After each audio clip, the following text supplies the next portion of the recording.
les amis, n'hésitez pas à mettre le petit pouce bleu, abonnez-vous et surtout commentez la vidéo, c'est très important. Il y a aussi les streams TPMP du lundi au vendredi à partir de 20h sur Twitch. Le lien est dans la description et abonnez-vous. Moi je dis ça, je dis rien. Hein. Éric Zemmour qui a plus de temps de parole que Manuel Bompard, bizarre hein. Bizarre. Attends, je remets à zéro. Bizarre. Vas-y, le générique, il casse les couilles, frère. Reconquête. Déjà, ma première question est toute simple. À qui vont Bah, vos pensées ce matin? un nouveau seul. Évidemment, aux familles de ces enfants, à ces enfants eux-mêmes, à ces bébés, même si j'ai bien vu sur les images. Et c'est Si j'ai bien horrible. vu. Nous sommes tous émus, c'est tout à fait légitime, au-delà de nos idées respectives, et nous partageons 7 ans. cette émotion. Ah ouais. Et moi particulièrement, et je pense que justement, c'est cette émotion qui doit nous faire réfléchir à comment on peut vraiment arrêter qu'il n'y ait plus d'événements de la sorte et de massacres de la sorte. On va y arriver. Sur l'annonce de ce matin, Emmanuel Macron et Brigitte Macron se rendent sur place. Oui, bon, c'est normal. C'est normal, c'est bah sa oui. place. C'est normal. évidemment. Non. Est-ce que ce drame, Éric Zemmour, était évitable selon vous? Il va dire oui. C'est Allez. la question qu'on se Mais pose oui, ce matin. Allez, évidemment. évidemment, Vous avez remarqué, voilà. c'est la question qu'on pose à chaque fois. Parce que c'est pas la première fois. Vous savez, je ne vous parle même pas des attentats terroristes. Il y a aujourd'hui en France entre 120 et 140 attaques au couteau par jour. Vous m'entendez? Par jour. Par jour. Oula. J'ai cherché dans les statistiques. Dans les années 60, c'était 3 ou 4 attaques au couteau tous les 2 ans. Vous voyez? C'est ça. C'est ça le produit de l'immigration, c'est ça le changement de peuple, c'est ça les conséquences probantes et En quoi c'est un changement de évidentes. peuple? Oula. Si vous voulez, c'est des gens qui ont d'autres mœurs. C'est tout simplement ça, qui ont d'autres habitudes, qui ont une autre gestion de la violence, qui ont une autre gestion de la canalisation de la violence. C'est une autre histoire. Et donc, évidemment, quand vous changez de population, vous avez d'autres mœurs. Et ces mœurs violentes, en plus, venant de pays en guerre, parce que vous voyez L'assaillant. cet assassin, parce que c'est un assassin, cet assassin, il venait de Syrie. On nous dit il est chrétien. Très bien. Il n'empêche que... Il l'a dit lui-même. Oui, il l'a On dit sait pas lui-même, ce qu'il absolument. dit Non, ce matin. mais il se présente comme chrétien, c'est se très bien. présente Voilà, on s'est va présenté pas comme épiloguer 3 ans là-dessus. Peu importe. En tout cas, il vient d'une zone de guerre terrible où manifestement, il a été au minimum traumatisé. Alors, on accueille des gens qui demandent le droit d'asile chez nous. Soit ils sont traumatisés par la guerre, soit ils nous détestent, comme on en a connu avant. Excusez-moi, mais on doit au moins poser la question du droit d'asile. Moi, je pense. Je vais vous C'est vrai que c'est bizarre quand même. T'es là, tu vis la guerre en Syrie, t'as envie de fuir. Le mec, il a réussi à faire sa vie en Suède, on lui a donné l'asile. Et t'es là, tu mets des coups de couteau à des Européens. C'est bizarre quand même. Hein. Ouais, il était en Suède. Il a tout fait légalement. Hein. C'est pas un mec illégal. Il a fait tout ce qu'il fallait pour avoir ce statut d'asile légalement, tranquillement. Mais c'est quand même bizarre. T'as peur de la guerre. Tu fuis. La Suède t'accueille, tu fais des dingueries comme ça, c'est chelou quand même. Hein. C'est chelou. Matinale le dimanche, t'as trouvé le One Piece ou quoi? Mais vous êtes cons ou quoi les mecs? On est samedi aujourd'hui. Les mecs, allô, on est samedi, vous débarquez, c'est la deuxième personne qui pense qu'on est dimanche aujourd'hui. Ouais, il a été refusé en France, mais même si... En fait, Nao, même si t'as le statut de réfugié en Suède, tu peux quand même circuler librement dans l'espace Schengen. Donc tu peux être touriste, on va dire touriste en France, en Allemagne. Je crois qu'il était en Italie et en Espagne aussi. Donc c'est comme si tu étais entre guillemets européen avec le statut de réfugié. C'est tout. Du coup tu peux circuler, il n'y a pas de problème. vous dire. Le droit d'asile, c'est une notion absolument magnifique qui remonte au Moyen-Âge, dans les églises. Hein. Et qu'est-ce que c'est le droit d'asile historiquement? Je vous donne un exemple qui parlera à tout le monde.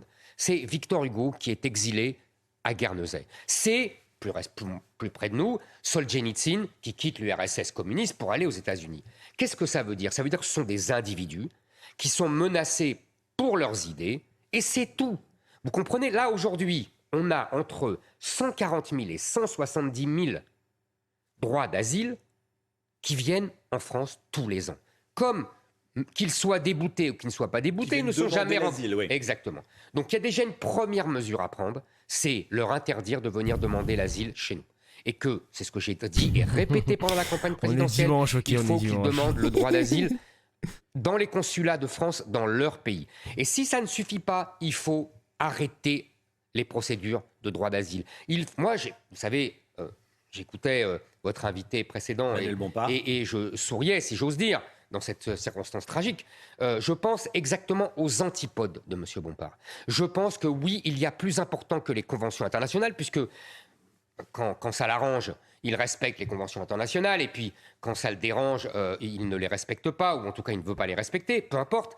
Mais en tout cas, il y a plus important que les conventions internationales, il y a la survie du peuple français, il y a la survie de ses enfants, il y a la survie de ses bébés. Moi, excusez-moi, ça me paraît plus important que les conventions internationales qu'on a signées dans les années 50, en d'autres circonstances qui n'avaient rien à voir, où il n'y avait pas... vous savez combien il y avait de droits d'asile à l'époque? Entre 200 et 300 personnes par an.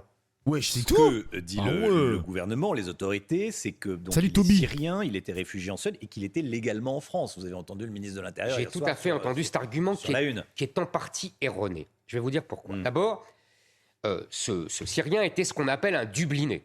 C'est-à-dire, j'explique parce que c'est abscon comme toute la logorée européenne, c'est un accord de Dublin il y a quelques années qui dit le demandeur d'asile demande, je vous donne un exemple, à la France, et c'est le premier pays à qui on a demandé qui est responsable. On ne peut pas aller demander comme ça, faire du tourisme de droit d'asile, demander à d'autres. Ouais. Donc là, qu'est-ce qu'il a fait? En l'occurrence, la Suède. Exactement, en l'occurrence, la Suède. La Suède lui a accordé l'asile, il n'a pas à nous redemander l'asile. Donc, en fait, on aurait dû tout de suite lui dire « Non, monsieur, vous avez demandé le droit d'asile en Suède, on vous l'a donné, c'est pas la peine de revenir chez nous. » Et le renvoyer. Donc, en fait... Bah, c'est ce qui s'est passé. C'est ce qui s'est passé. On l'a débouté. Mais après, le problème, c'est qu'on l'a pas renvoyé chez nous. Enfin, on l'a pas renvoyé en Suède. Mais du coup, comme il est résident avec l'asile, il a le droit de circuler dans l'Union européenne. Quel est le problème? Je comprends pas, là. Il y a un défaut de surveillance à tout le moins. Parce que ce type-là aurait dû être renvoyé. Par ailleurs, pourquoi je veux vous dire que, si vous voulez, on est tellement endoctriné par la doxa dominante. Vous avez remarqué, on ne parle plus que de renvoyer les irréguliers, les illégaux. Ce qu'on ne fait pas d'ailleurs. Mais moi, je ne veux pas seulement interdire l'immigration illégale, je veux arrêter l'immigration légale.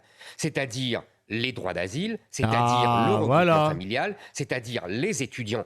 Ces gens-là ne doivent plus venir chez nous, car c'est en train de provoquer une catastrophe historique dans notre pays. Vous n'accepteriez plus que ceux dont la vie est menacée dans leur pays. Et encore, ça dépend pourquoi et quel pays. Vous comprenez? Je vais vous donner un exemple. Aujourd'hui, on a tellement dévoyé le droit d'asile par rapport à ce que je vous explique. Ça veut dire que Erasmus, il s'assoit sur Erasmus. On peut plus accueillir d'étudiants étrangers. Enfin, il n'y a pas que le programme Erasmus, il y en a d'autres aussi où tu peux avoir des, je sais pas moi, des Canadiens, des Africains. Ah ouais, il s'assoit sur les échanges d'étudiants aussi. Putain, c'est ouf. Expliquer qu'il était jadis. Qu'aujourd'hui, tout homosexuel qui se prétend homosexuel dans un pays musulman peut obtenir l'asile en France. Parce que, évidemment, les homosexuels, comme on le sait, sont menacés de mort par la charia. Mais dans ce cas-là, il faut aller plus loin. Tous les voleurs qui sont menacés d'une main coupée, il faut les accueillir.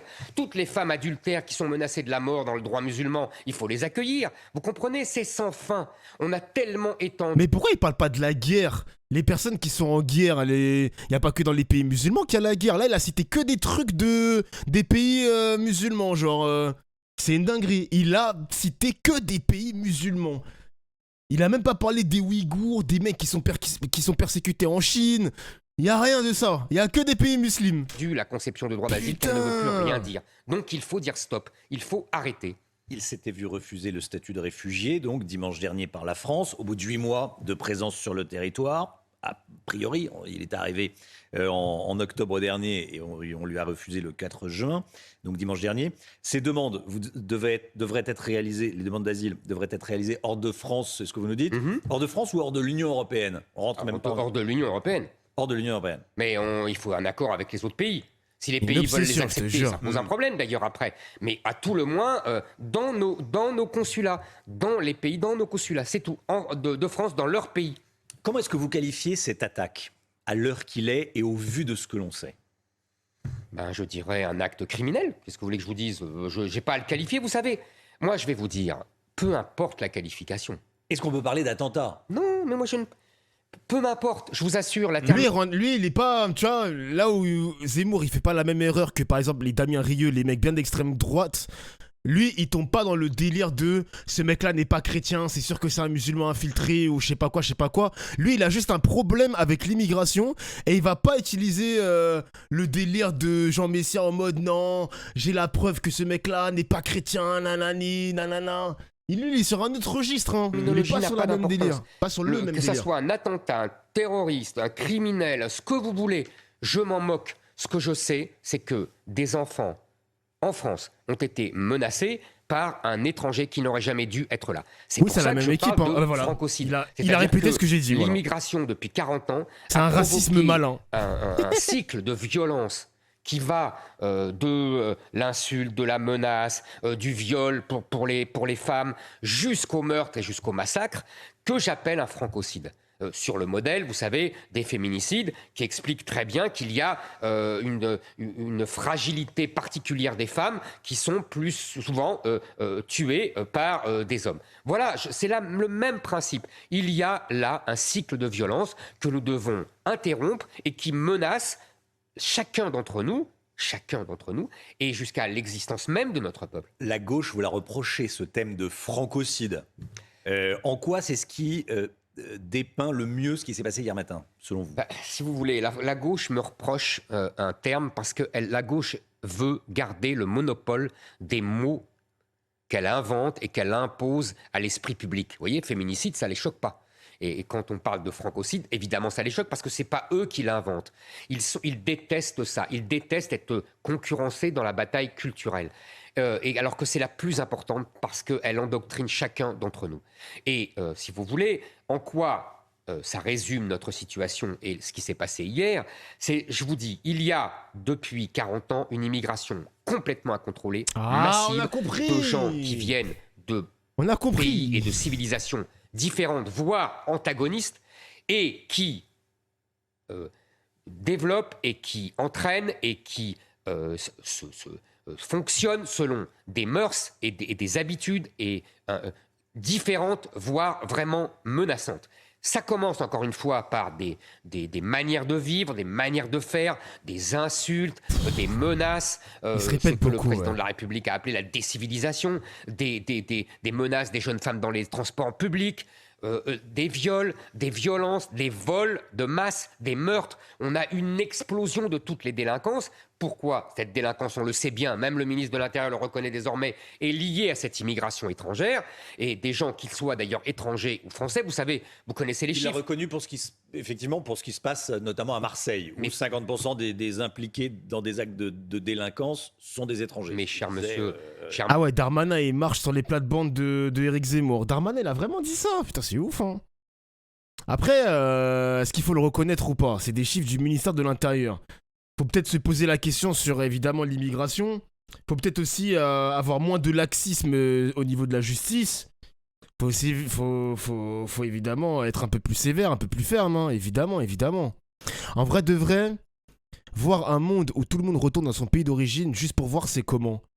Un monde utopique où t'as envie d'expulser les étrangers juste pour voir si le niveau de violence va baisser en France. C'est juste ça ton utopie? Moi, je vous le dis, les gars, en toute franchise, en toute honnêteté, il y a une montée de la violence. Vous pouvez dire que c'est lié à l'immigration, ça, il n'y a pas de problème. Chacun débat comme il le souhaite. Le niveau de violence, il est tel que c'est lié aussi à un énorme laxisme judiciaire. Les primo-délinquants qui ne font même pas de prison.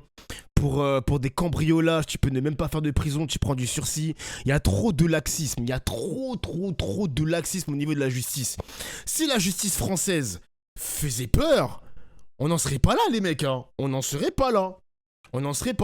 Donc évidemment, quand tu vois des pays, bah là en l'occurrence, vu que le monsieur Éric Zemmour il cite des pays musulmans, t'as des pays musulmans où si tu es un violeur, si tu es un voleur, si tu es un criminel, t'es condamné à mort. Condamné à mort par le sabre, condamné à mort par je ne sais pas quoi, la pendaison. Les Français ils vont te dire « Ah, mais en Arabie Saoudite, c'est pas normal, ils tuent des gens, ils tuent des violeurs, il faut les mettre en prison, nanani. » On va en France, Excusez-moi, en France, les pédophiles, ils sont pas inquiétés, hein. Les meurtriers qui sortent au bout de 20 ans de sûreté, ils sont pas inquiétés, hein, pas condamnés à mort, etc. hein. Donc c'est tout cet enchaînement de laxisme judiciaire qui fait qu'il y a aussi une montée de violence en France. C'est pas que lié à l'immigration. Évidemment que ça va de pair, il n'y a pas de problème si vous le souhaitez. Mais il faut aussi accepter que la justice française a un bug. Il y a un bug. Il y a un problème. Là, j'ai vu, là. Attendez, je vais vous montrer. Justice pour Chana, j'ai vu, parce que j'ai suivi cette histoire. 18 ans de prison, alors qu'il a tué, brûlé une jeune fille, elle était enceinte. La meuf était enceinte. Vous vous rendez compte que le mec, il a pris 18 ans parce que il était mineur au moment des faits. Ça veut dire qu'à 18 ans, et peut-être même moins, hein, 18 ans plus tard, ou peut-être même moins, le mec va sortir de prison. Vous vous rendez compte? Vous vous rendez compte? On est d'accord. Après, la condamnation à mort n'est jamais une solution. Après, moi, j'ai jamais été pour le... Moi, j'ai jamais été pour la peine de mort. Mais je suis ulcéré par les discours des personnes, même des personnes de gauche, hein, qui disent que ouais, dans les pays comme ça, c'est pas normal, nanani, nanana. Bon, au moins, ils font quelque chose contre les pédophiles et les meurtriers. Ici, on fait quoi en France? Qu'est-ce qu'on fait en France? Qu'est-ce qu'on fait en France pour ça? Pour se protéger de ces mecs-là? Qu'est-ce qu'on fait? Contrairement aux autres pays comme l'Arabie Saoudite ou je sais pas quel autre pays où il y a la condamnation à mort, et je crois même en Chine aussi ils font ça. Et dans les États américains. Même si on peut être contre la peine de mort. Au moins ils font quelque chose. Et nous, qu'est-ce qu'on fait? Qu'est-ce qu'on fait, mec? Qu'est-ce qu'on fait? Monsieur, il a pris 18 ans. Vous avez 25% de délinquants étrangers dans les prisons françaises. C'est une dinguerie. Je pense qu'il faudrait étudier le reste d'enfants de l'immigration étrangère. Là, on devrait être... Est-ce que ça marche bien du coup? Putain, attendez. Je crois que j'ai vu une stat comme quoi le crime en Arabie Saoudite... Attends. Il y a une statistique comme quoi le crime est très bas en Arabie Saoudite. Il y a une recrudescence des exécutions, ça je suis d'accord. Mais il me semble que c'est devenu bas, hein, vu que là-bas il n'y a pas de laxisme. Ouais, le niveau de criminalité est très bas. Il est à 18. Alors qu'il y a plusieurs années avant, il était à 41. Putain, ouais. Niveau de criminalité très bas. Attendez, je vous montre la stat. Voilà, la criminalité, elle est très très basse. Inquiétude, bas, bas, bas, bas. D'avoir sa voiture volée, bas, bas, bas, très bas. Bon, je dis pas d'habiter en Arabie Saoudite, évidemment, mais au moins, ils font quelque chose. Sécurité en Arabie Saoudite, sécurité de marcher seul pendant la journée, très haut, 84. Sécurité de marcher seul pendant la nuit, 71. Est-ce que je peux avoir la France ou pas? Attends, moi, je veux la France, moi. Attendez, c'est incroyable, ce truc. Il est incroyable, ce site. Est-ce qu'il est bien à jour ou pas? Merde. Criminalité. Ouah, aïe aïe aïe aïe aïe aïe aïe aïe aïe aïe aïe les gars, aïe aïe aïe aïe aïe aïe aïe aïe aïe. Oh putain, ah ouais. Modéré, modéré. Bon, la sécurité, ok, pas de problème pour la journée, mais pour la nuit, c'est la merde. Pour la nuit, c'est la merde quand même. Aïe aïe aïe aïe aïe aïe aïe aïe aïe. Problème avec des crimes contre les biens tels que le vandalisme et le vol très haut. Enfin, très haut, j'abuse. 62 haut. Ah ouais. Mais par ville? Attends, je vais mettre Paris. Oh la dinguerie. Oh, le niveau de criminalité haut, c'est encore plus que la moyenne nationale en Arabie Saoudite. Bon, évidemment, peut-être que vous allez me dire, mais Dofla, tu compares l'Arabie Saoudite avec la France. Je compare juste le laxisme. Je compare juste le laxisme, c'est tout. C'est une dinguerie, gros. Et Marseille? Marseille qui... Ah ouais, 72. Ah ouais, quand même. Ah ouais, quand même. Regarde le message de Frick Santin. Alors, dans les pays musulmans, c'est dissuasif car la peur religieuse fait son effet. Mais par exemple, aux États-Unis, on voit bien que la peine de mort n'est pas du tout dissuasif. Il faut bien faire un biais. Oui, je suis d'accord avec toi, Frick Santin, bien sûr, bien sûr, bien sûr. Moi, je ne dis pas... Alors, je pense que, ok, la peur religieuse fait son effet, je suis d'accord avec toi. Mais comme là-bas, le système judiciaire est lié à l'islam, on est d'accord là-dessus, les gars, ou je dis des conneries? Il me semble que le système judiciaire fonctionne avec la religion. Là, on a un effet dissuasif parce que, justement, la justice n'est pas laxiste. La justice n'est pas laxiste. Aux États-Unis, je sais pas comment ça fonctionne. Mais évidemment, je vais pas te dire que la peine de mort est dissuasive aux États-Unis. Ce serait débile de dire ça, alors que le niveau de criminalité en fonction des villes aux États-Unis est très forte.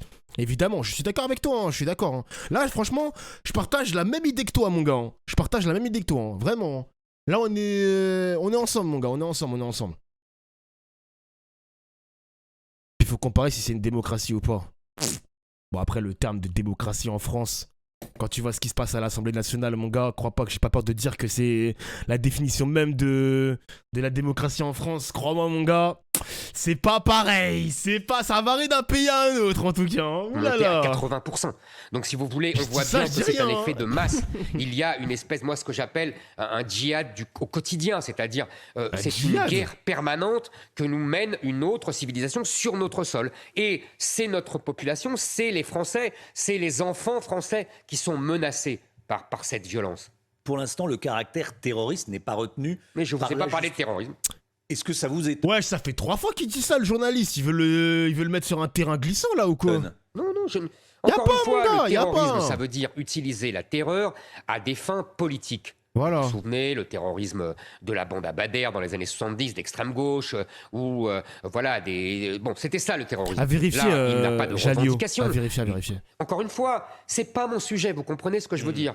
La qualification n'est pas mon sujet. Ce que je vois, c'est que c'est le produit de cette immigration complètement folle que nous laissons faire depuis 40 ans, qui est en train de détruire notre pays. Le projet de loi immigration du gouvernement est en préparation. J'allais vous demander qu'est-ce que vous en attendez, mais j'imagine la réponse, vous en attendez... Pas grand-chose. Pas grand-chose. Si vous voulez, moi je constate avec amusement, si ce n'était pas aussi tragique, qu'on m'a beaucoup dit pendant la campagne présidentielle, il est obsédé par l'immigration, c'est pas le sujet important, le pouvoir d'achat est beaucoup plus important. Le résultat, c'est que tout le monde ne parle que d'immigration. Tous les gens qui n'ont rien fait quand ils étaient au pouvoir, comme M. Édouard Philippe, comme les gens de LR, comme aujourd'hui le gouvernement, tous ces gens qui sont responsables de la situation d'aujourd'hui se mettent à dire « Oh là là, mais moi je suis audacieux, je suis transgressif, je vais arrêter. » Vas-y, Édouard Philippe, il va me saouler parce que quand je le vois monter dans les sondages, je sens qu'en 2027, il va être président de la République. Hein.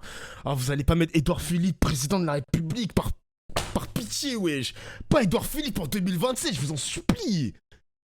En vrai, je te connaissais pas vu que je viens d'arriver, mais je trouve que ce que tu dis est bien plus pertinent que le discours que tu écoutes. C'est dommage. Pourquoi c'est dommage? Alors attends. En vrai, je ne te connaissais pas vu que je viens d'arriver. Mais je trouve que ce que tu dis est bien plus pertinent que le discours de Éric Zemmour. C'est dommage. C'est-à-dire que je suis plus intelligent que lui? Est-ce que parfois tu écoutes des propos politiques plus intéressants? Donc t'aimes pas... Ben là on a écouté Emmanuel Bompard tout à l'heure. Et en fait je voulais faire un stream où comme il y avait cette vidéo qui était sortie hier sur CNews avec Emmanuel Bompard, je voulais avoir les deux extrêmes, les points de vue de l'extrême gauche et de l'extrême droite, et en faire un stream. Donc après on va écouter Emmanuel Macron aussi sur le discours qu'il a sorti avec les héros de Annecy. Mais ouais, j'écoute du Éric Zemmour parce que j'ai envie de le debunk, parce que j'ai envie d'écouter ses propos qui me font bondir de ma chaise. Bah oui. Il pense que t'es un droitard. Non, moi je suis pas du tout de droite, hein, vraiment. La droite, en plus la droite elle s'est bien durcie. Elle s'est bien durcie. Non, ça ira, merci. Hein. Le génie du mal, c'est pas pour moi. Alors attends. Non, je t'aime bien Dofla, mais t'es pas plus intelligent que Zemmour. Oui, je suis pas du tout intelligent. Mais on parle d'un intellectuel, les mecs. Regardez l'arrêt sur image. Regardez comment il est énervé. Regardez la haine des musulmans. Regardez le visage. Comment il est terriblement énervé contre vous. Contre toi, Docteur Shai. Regardez-moi le visage de la colère. Après, Dofla, pas besoin d'aller jusqu'en Arabie Saoudite. Il y a quelques jours, j'ai été en Espagne et c'est fou comment la Guardia Civile fait beaucoup plus peur que la police nationale. Il y a tout qui est à refaire. Attends, je regarde vite fait le... Attends. Je vais retourner sur le site. En Espagne, je sais pas comment ça se passe aussi, hein, s'il y a un laxisme au niveau... Alors, attends, je regarde. Je pense qu'en Espagne, c'est peut-être even. Mais à vérifier. Mais wesh. C'est le pays, Espagne. C'est vrai que la Guardia Civile que j'ai vue aussi quand j'étais en Espagne, ça rigole pas aussi, hein. Ah ouais, putain, la criminalité, elle est basse comme ça en Espagne. Ah ouais, mais il y a un truc qui va pas en France. Ah ouais, mais là, il y a un truc... Je pense savoir pourquoi les gens ne veulent pas voter pour la gauche de LFI.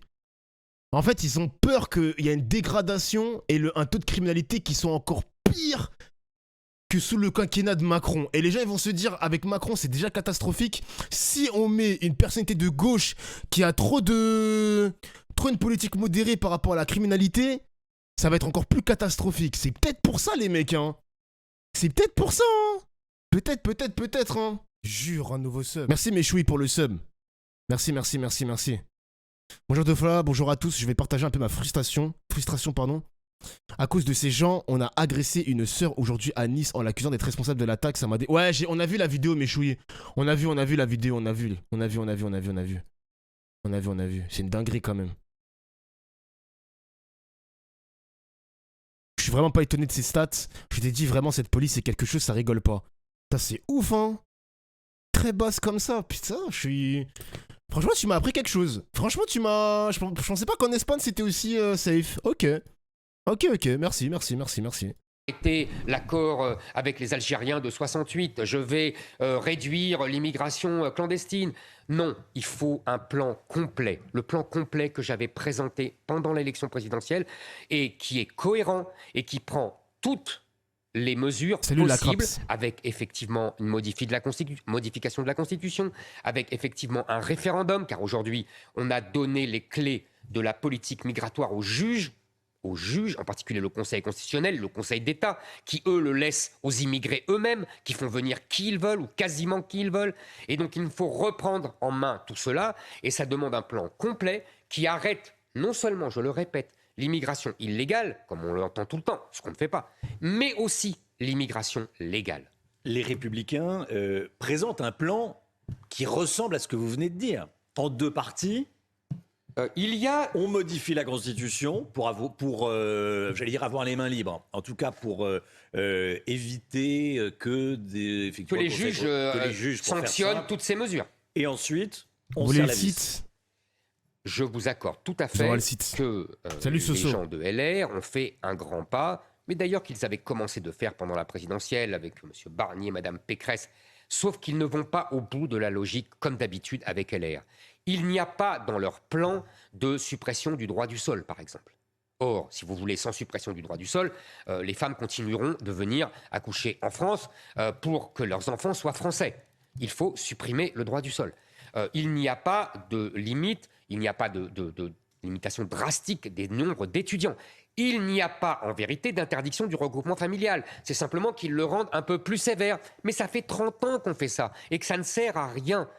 Et on pourrait continuer comme ça. Quand ils disent qu'il faut une modification de la Constitution, ils ont raison. Mais il faut aller plus loin. En vérité, on ne va pas rentrer dans une querelle juridique. Il faudrait rétablir une vieille loi du droit français, vous savez que les étudiants apprenaient jadis, et qui est que la loi postérieure à une convention internationale ou un traité s'applique et domine le traité. Parce que le législateur, le représentant du peuple, est censé savoir ce qu'il fait. Et donc, s'il fait une loi qui se distingue et qui contredit une convention internationale, mais après la convention internationale, eh ben, il a le droit. Vous voyez, c'est une règle juridique qu'on a supprimée. Il faut la rétablir, ce que ne fait pas LR. Ce que propose LR, si LR travaille avec le gouvernement sur ce projet de loi immigration, ça risque de se dissoudre dans le texte ? Écoutez, on verra bien. Oui. Encore une fois, si jamais on se contente d'une loi, je veux dire, si on ne passe pas par le référendum, c'est un coup d'épée dans l'eau. On va pouvoir prendre des mesures techniques, mais on ne pourra pas remettre en cause de façon fondamentale la politique de l'immigration, car je vous le répète, aujourd'hui, ce sont le Conseil constitutionnel, le Conseil d'État, voire la Cour européenne des droits de l'homme ou la Cour de justice des communautés européennes qui gèrent la technique ou la grande affaire de l'immigration en France et dans toute l'Europe. Donc pour reprendre ce pouvoir aux juges, il n'y a que le peuple qui peut s'exprimer, et donc un référendum. Donc vous voyez...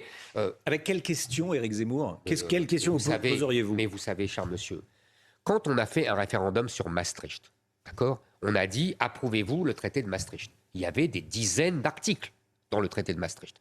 Quand on a fait le référendum de 2005 sur la Constitution européenne, on a dit « Approuvez-vous la Constitution européenne ?» Il y avait des dizaines d'articles. Quand on a dit, d'ailleurs, on peut remonter plus loin, en 1958, quand le général de Gaulle demande au peuple « Approuvez-vous ma Constitution ?» il y a aussi des dizaines d'articles. Donc là, c'est la même chose. On présente un projet de loi avec des articles, avec tout ce que je vous ai dit et d'autres choses, Oui. le renvoi des délinquants, etc., étrangers, et on dit « Approuvez-vous ce projet de loi ?» Et le peuple vote. C'est une question, j'allais dire, il faut faire évoluer le droit ou il faut simplement l'appliquer. On entend souvent des juges qui disent non, la justice n'est pas laxiste. La semaine dernière, des juges et des politiques, pardon. La semaine dernière, il y avait Robert Ménard à votre place qui disait la justice, vous le connaissez, la justice n'est pas laxiste. Il disait chez moi, à Béziers, la justice n'est pas laxiste. Le problème, c'est qu'il n'y a plus de place en prison et que la loi n'est pas toujours appliquée. Qu'il n'y ait pas assez de place en prison, c'est un Oui. fait. Mais pourquoi ? Parce qu'il y a trop d'étrangers dedans qu'on n'a pas renvoyés. Imaginez qu'on C'est vraiment un disque rayé, ouais. C'est vraiment la boucle, hein. C'est vraiment la boucle. Oh là là là là. Qu'est-ce que c'est que les messages que j'ai reçus là ? Vous êtes vraiment ravagés avec le racisme. On a le droit de préférer notre pays et les gens qui nous ressemblent, non. Et dans le pire des cas, c'est pas à des étrangers de nous dire ce qu'on doit faire. Allez diriger dans votre pays. Si vous n'êtes pas content, c'est quoi cette histoire ? C'est de la merde depuis 30 ans, essayez de comprendre pourquoi. Ce pays m'appartient plus qu'un autre, c'est mon histoire, mon sang, c'est mon saucisson, mon jambon, mon sanglier. Vous avez le choix, comme vous dites, vous avez des nationalités, moi j'en ai qu'une. Eh ben, alors lui, c'est un gros poisson. Lui, c'est un très très gros morceau là, waouh! C'est mon Astérix, mon Obélix. Eh ben, je comprendrai jamais les gens comme ça, hein, la vérité. Hein. Au lieu de parler de laxisme judiciaire, ça préfère taper automatiquement sur les étrangers. Putain. Eh ben. Le seul point d'accord, le seul petit point d'accord que je peux avoir avec la droite, c'est l'expulsion des criminels étrangers. Bon, délinquants. Si le mec il a volé, bon allez, il a volé, il peut faire un séjour en prison, ok. Le renvoyer dans son pays, c'est un peu trop abusé. Mais un criminel étranger, tu peux le renvoyer dans son pays, ça y a aucun problème. Là, il y a aucun problème. Là, je le dis devant 300 personnes, je le dis cash, un putain de tueur étranger, ça dégage. Ça, y a pas de problème là-dessus, y a aucun problème. Y a aucun problème. Mais lui, il veut renvoyer les citoyens tout court, je te jure. Lui, il y a des mecs qui sont trop dans les extrêmes, mon gars. Je ne tape pas sur les étrangers, j'essaye de faire comprendre aux gens que le mot racisme n'a pas de sens dans la façon dans laquelle ils l'emploient. Tu vas en parler en vocal ? Est-ce que tu as envie qu'on partage un bon moment de café sur Discord ? Est-ce que tu veux venir lâcher ton racisme sur Discord ? De bon matin, il est 10h31, est-ce que tu as envie de venir ? Il a envie de venir, oh là là là là là là là là. OMG, mesdames et messieurs, OMG. Ah merde, putain, je l'ai mal écrit. Discord. OMG. OMG. Ouais. J'arrive, je me connecte. Le divertissement, j'arrive. qui sont dominés intellectuellement par le syndicat de la magistrature, qui appliquent une idéologie de gauche. Regardez à Mayotte comment les juges ont complètement ruiné la tentative de M. Darmanin de renvoyer des clandestins, en les obligeant à les ramener. Vous voyez, le ridicule pour l'État. Bon, ça, manifestement, on voit bien qu'il y a des juges qu'on appelait rouges jadis et qui appliquent un agenda idéologique. Alerte révisionnisme, oula. Ah non, mais quand je disais le R-word, c'était pas spécialement pour les citer, je parlais de tous ceux qui ont fait des actes de délinquance, c'est tout. Oui, t'inquiète, je suis tous les mots en east-phobe. Je déteste tout le monde, tout est faux, je suis un grand méchant, tout n'est qu'un détail de l'histoire, c'est bon, tu as tout. T'es pas très malin, sérieux. Toi, t'auras un petit carton jaune, toi, hein. Je vais te surveiller, hein. Toi, je vais te surveiller, toi. Tu mets des messages bien bizarres sur le stream. Toi, je vais te surveiller. D'autres juges qui, effectivement, n'ont pas cette idéologie et qui appliquent la loi. Mais, si vous voulez, la loi ne veut plus rien dire. Pardon, hein, je me répète. La loi, aujourd'hui, ne veut plus rien dire. ce sont les juges, Salut, grands Silu. juges, les conseils constitutionnels, le Conseil d'État, Cour européenne des droits de l'homme, Cour de justice européenne, qui dirigent le pays en matière d'immigration. Il faut leur enlever ce pouvoir. Ils n'ont pas été élus. Et en plus, ils appliquent une idéologie immigrationniste. Nous devons reprendre, et quand on voit les sondages, on a 70% en vérité des Français, même à gauche, qui sont favorables à une politique d'arrêt de l'immigration. Je dis bien d'arrêt, pas de limitation, pas de... Oui, d'arrêt. Il faut arrêter avec... On ne se cache plus derrière son petit doigt. C'est ce que je reproche à LR. Parce que LR, vous me parliez de LR tout à l'heure, Oui. ils ont des mesures restrictives, vous avez raison. Mais pas suffisantes, je vous l'ai dit. Mais ils ont aussi des quotas d'immigrés. Qu'est-ce que c'est les quotas d'immigrés? C'est exactement ce que veut faire M. Dussopt et M. Darmanin avec les métiers en tension. Les patrons vont demander des employés parce qu'il manque d'employés et le gouvernement va leur donner des quotas. Et après, ces gens-là qui vont venir, qu'est-ce qu'ils ont? Ils ont une famille. Donc on fera venir leur famille. Et c'est sans fin. Donc vous dites que ça ne changera rien. Oui, ça ne changera rien. Ce qu'il faut, c'est dire, mettre un objectif, immigration zéro. C'était l'objectif, je vous le rappelle, de la droite, M. Chirac, M. Giscard d'Estaing, en 1991, qu'ils n'ont jamais mis en œuvre. Et il y a des pays qui y arrivent. Qu'on ne me dise pas que c'est impossible. La Hongrie y arrive. La Pologne ne prend que des Ukrainiens. Le Japon, vous savez combien ils ont en moyenne de droits d'asile au Japon, monsieur? Écoutez, vous allez me le dire. Entre 30 et 40 par an. Et quand ils ont eu là 200, ils vont... 40 seulement? Attends, quoi? Non, mais la stat, il faut trouver la stat, là. Il y a que 40 demandeurs d'asile au Japon. Ma bite. Attends, je vais trouver la stat. faire une loi pour encore durcir les conditions du droit d'asile. Moi, je veux que la France fasse comme le Japon. C'est possible. Une dernière question, Éric Zemmour. Je veux vous entendre sur cet homme qui s'est interposé. Il s'appelle Henri. Il a 24 ans. Il y a 11. Ah ouais, Ah ouais. Waouh, il y en a pas beaucoup, hein. En 2021, 2413 demandes d'asile. Donc, dans les demandes, il y aura sans doute beaucoup de déboutés, genre. Mais what? Ah ouais. Attends, il a peut-être raison, en fait.